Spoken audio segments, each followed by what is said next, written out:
another hot topic on the Olympics, is hammer thrower Gwen Berry, who finished third at the U.S.Olympic trials in Eugene, Oregon. And when she got on the podium and they started playing the national anthem, she turned her back to the flag and eventually draped a black T-shirt over her head that read "Activist Athlete."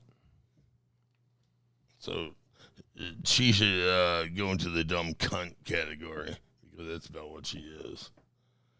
Send her ass, let her go. There's 52 nations in the continent of Africa. Go over there and find one, you dumb fuck, and go represent them because we don't want you representing us because you're a worthless piece of shit.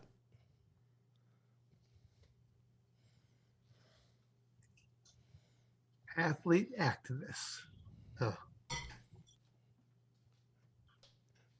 Yeah, and I'll bet you dollars donuts she didn't spell activist either.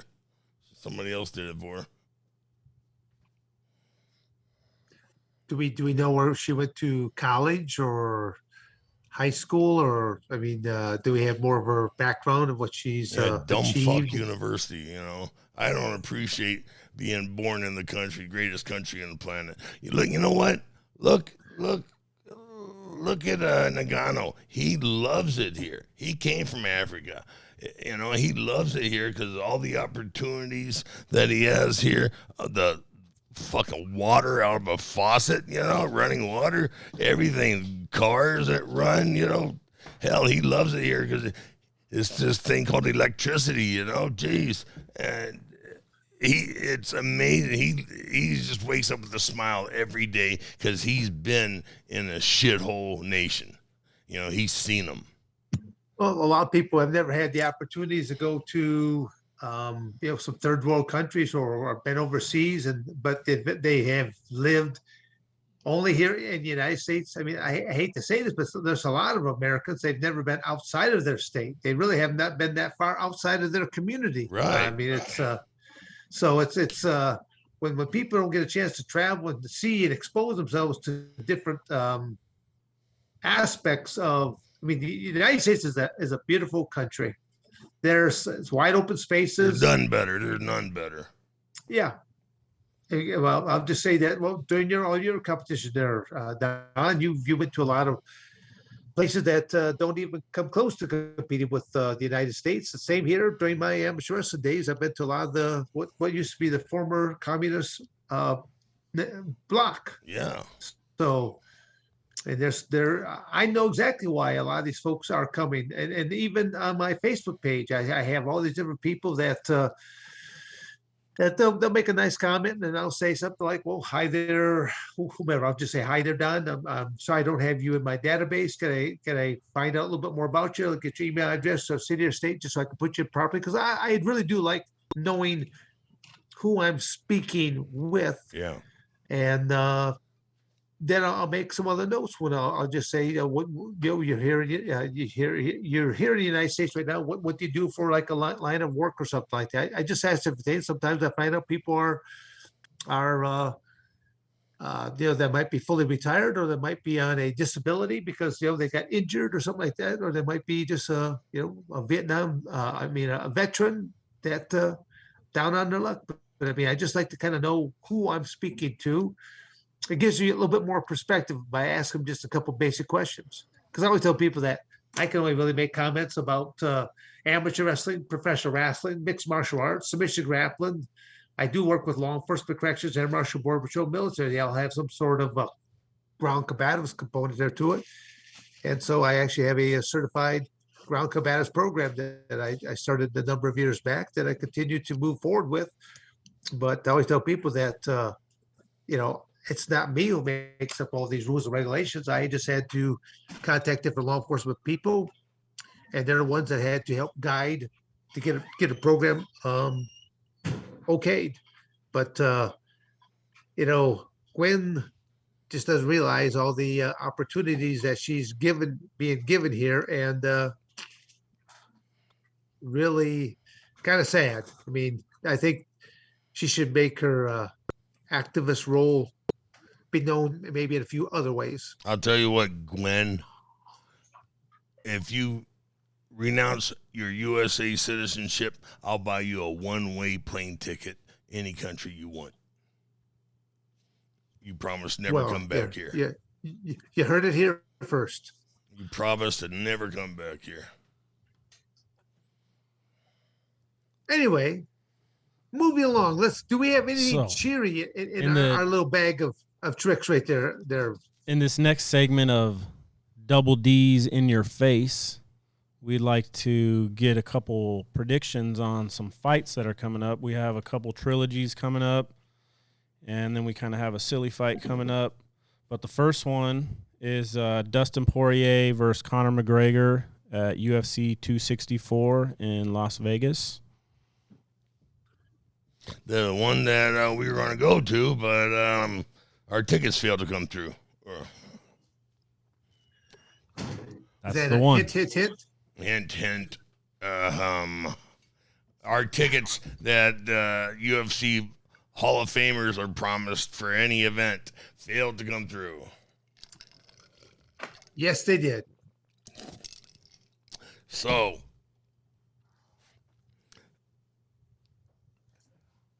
the Hall of Fame. Any thoughts on the fight? You owe us one. You owe us one. Well, yeah, that was supposed to be one of the perks of being in a UFC Hall of Fame is that we're supposed to be allowed, some of the privileges of going to some of the shows right there. And I know, Mr. Frye, you haven't been to very many shows, and myself, I've been to very, very, very few shows, period. But yeah, it's all I know is that whatever ones that we're thinking about, we should be putting in a request now. Otherwise, moving along here right now. Did we even answer that question on the last athlete here? No, I'd like to get your guys' prediction on the Conor McGregor, Dustin Poirier trilogy fight. Let's see, both. 1-1. Don, refresh my mind. They each have a win there right now. Sir. But how quickly were these victories, and who won the last one? Was it the toughest guy in the trailer park won the last one over there in Abu Dhabi, and Conor won the first one. Conor won the first one, I think, in the first round, and I think the toughest guy in the trailer park that took him to the second round, right? Correct. The first fight, they were featherweights. Last fight, they're lightweights, and they're fighting at lightweight again. Well, then basically, I'll go with man number 2 here right now against Conor. So I think Poirier will probably, only because it's been his second fight. He became victorious with that, and I think there might be a little second guessing on Conor's part here right now. I could be totally wrong, but I think that the person has the most recent victory, has a little bit of a psychological edge, and I'm thinking that he won't take this lightly, knowing that this probably will be his third and done match with Conor. I definitely would go with Poirier then. Good move. Me too. I love Conor. I think he's great. He's entertaining. He's a really good fighter. And but now you go with the guy from the USA. The best trailer park fighter in the USA is my boy.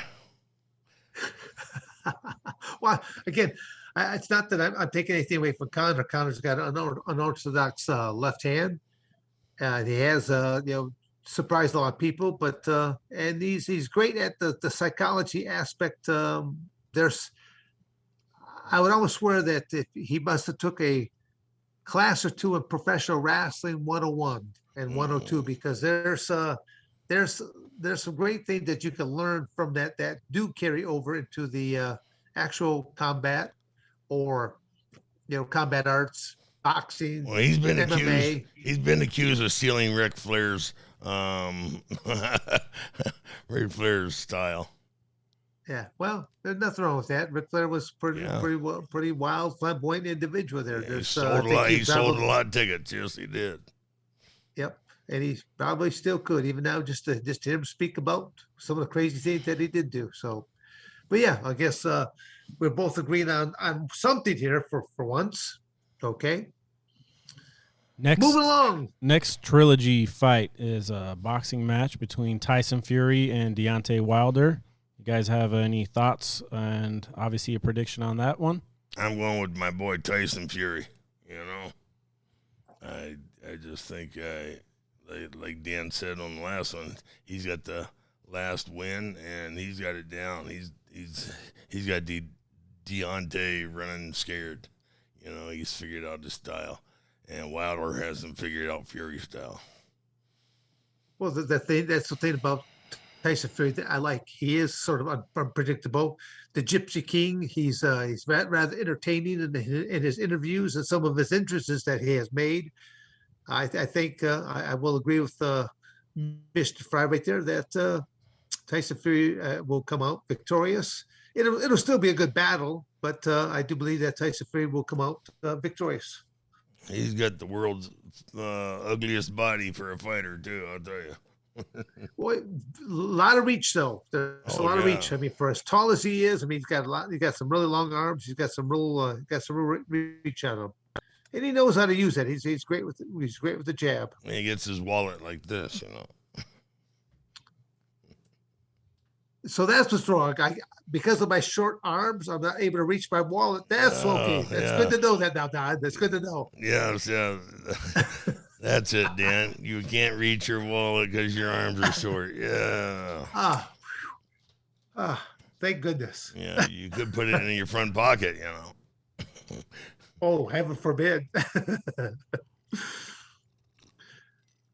What's our next? So the next fight I wanted to ask you guys about is a boxing match between former UFC welterweight champion Tyrone Woodley versus Jake Paul. Who the fuck is Jake Paul? Who's Jake Paul? He's a YouTuber. Oh, YouTuber. Who's trying to become a professional fighter. He's 3-0 with 3 KOs. He's slightly favored in the fight. 24 years old. So who is he beating? Who's the three fights? The comment I'll make on this is the fact that why are all these various MMA guys trying to box someone when they should just really be doing MMA? Money. They're making some money. I understand that, and it's I hate to even give Jake Paul any kind of recognition really whatsoever. And just as you said, who is he in the world of mixed martial arts? He's nobody in mixed martial arts. But at the same token, we have all these various combat arts. There's boxing, there's kickboxing, there's Muay Thai, karate, kung fu, mixed martial arts. I mean, it's they all have so many rules anymore that you can be really good in one and not very good in the other. Mm-hmm. I mean, Don, you when you came to town to the UFC, you brought probably some of the greatest stand-up ability because of the boxing that you had learned. But prior to that, you were just a wrestler. Yeah. I mean, I walked out there just showing them what just a wrestler could do, but I didn't have the Dukes of Hazzard. Oh my God! Yeah, and I also had judo. You know, a couple degrees. I was a 3rd degree black belt in judo at the time. I'm a 5th degree now. You know, and the submission aspects of helped carry me through when I got him on the ground from the wrestling. You know, then I would go swerve off to the punching for the boxing, and then transition into the submissions from the judo. Right. So I mean, with each new set of rules or rule that keeps coming in, obviously the athletes have to keep making adjustments to these rules. And I still think one of the more current rules is they're still trying to figure out is what constitutes a down athlete. Is it 3 points down? Is it 4 points down? Is it 3 points down bearing weight? Is it 4 points down bearing weight? And then they rank up a couple different athletes saying that, well, this guy does it like this. And, but they can't tell if it's bearing weight or not. So to me, I don't think that's really relevant, 3 or 4 points, but, you know, until you have more and more athletes involved in the making up of these rules. I don't know if I told you the story before they're done. And again, you can feel free to cut me off at any point in time because, I tend to get a little long-winded. No, you. But I happened to be out in the state of Arizona basically 2 years back when that particular topic actually came up. Was with 3 or 4 points down on the mat. I happened to be at the referee clinic. Yeah, basically, I was at the referees and judges clinic. I attended both of them, and there literally were just over 400 people in both events. And then eventually speaking to, I think they had 48 out of the 50 states represented. And Big John McCarthy was there along with some of the other most recognizable referees in the industry. And that was the big sticky point, was 3 or 4 points. And my comment to them was that this is the way that my mind thinks right now. I said, okay, you got Big John McCarthy. He's the referee. He's calling the match right now. He's got my opponent over there. He asked my opponent, "Are you ready?" And he nods his head. He points over to me. "Are you ready?" I nod my head. He hits his old famous line of "Let's get it on," because he's listened to too many recordings of Marvin Gaye. And I drop down to a 4-point stance, and I do the quickest bear crawl he's ever seen, going across that mat at all times, bearing either 3 or 4 points. And obviously they have to be 3 or 4 points bearing weight, because how else would I be propelling myself forward out of this bear crawl? And I could slam right into my opponent's legs, knowing that he cannot kick me or elbow me towards the head region, because I'm constituted as a down athlete, and now I'm right in on my single or double, or got some type of a clinch position, and I got him right where I wanted. So, I mean, literally, then Big John McCarthy went up to the podium. He said that's why they call him Dan Severn, because of the way his mind thinks, stuff like that. And then John even made a comment that he said that he's asked me a couple different times when they are starting to think about a new rule, how exactly would I try to utilize this rule to the best of my benefit.